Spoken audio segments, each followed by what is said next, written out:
Dakatarisa kudenga mtsotsi pamatama ose. Mufaro wangu gamkire zvakare vazukuru pachannel yenyu, channel yamunofarira, muna sekuru venyu, the only Zimbabwean uncle. Handiti patiri kukuigirai nyaya dzakasiyana siyana dziri kupisa vazukuru mastreets esocial media. Handiti so chiteerera ndisati takuudzai nyaya iri panapa.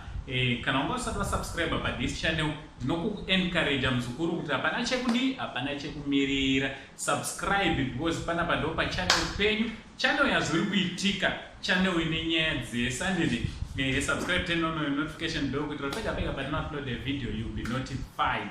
Ndokungati mbouya vazukuru ndikakuudzai pamusoro pakapfupi. Handiti uyo anga achitaura nyaya yekuti ada kuzviuraya, achinzwa hasha dzoti pane munhu ari kumutsara mheno chaatsarwawo. Handiti atsarwa motikari kapfupi, pfuma yake yatsarwa, so ari kuthreatena kuti ndoenda kumba kwemunhu ndonozviuraya. So tazotowo pakanguva kapfupi zvapedza kuitika mahours mashoma, tazoonawo DJ Shugeta Tafadzwa. Handiti Tafadzwa tazomuonawo auya akaitawo kavidhio kaaita.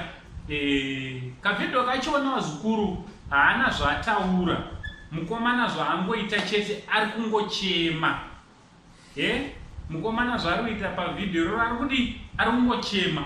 So zvabva zvatotinetsa kuti chii chiri kuitika, nekuti mashure mazuva akapera takamboonawo Tafadzwa tina kuitaura hedu nyaya yachona. Takamboonawo Tafadzwa achitaura naChihera, akataura nyaya dzakasiyana siyana dzinosanganisira kupomerwa nyaya yekutora mainga. Handiti kutora mudzimai womunhu, kuti haisiri nyaya iri pachena chazvo. Kapfupa haana kutaura kuti zvoni nyaya yake iri papi, angoita bvonyongo, angobvonyongodzera, haana kutitsanangurira kuti nyaya yachona iri papi uye ndiani munhu wachona. So nguva kadiki tozoonawo Shugeta achiuya achichema kuti haisiriwo nyaya here yekutorerana madzimai kana kuti kudii ipapa nepfuma. Because takambozoona kuti mazuva akapera Tafadzwa nechannel yake paYouTube ipo panapa. Kapfupo akabva atangawo channel yake akuuploadawo zvaakuuploada. Zvii zviri kuitika negrupu ranakapfupi naivazukuru, chimbotiudzai. Pane chakavanzika chatiri kuona, but chatinoziva kuti zvoni mai manje handi mumastreets esocial media tisana sekuru vachona tichakuvigirai pane mongo wenyaya. Saka tangoti kuupdate kuti zonaiwa DJ Shugeta abudawo achichema, achiridzawo mumhanzi uno waanga achiridza, asanga achichema mukomana. So what do you think pane nyaya chaiyo vazukuru? Titaurirei kuti haisi ingava nyaya here yaya yakambonemerwa kana kupomerwa Tafadzwa Shugeta Benue kuti anokudaro ari kutorana namainga, kana kuti nyaya yacho iri papi chaizvo.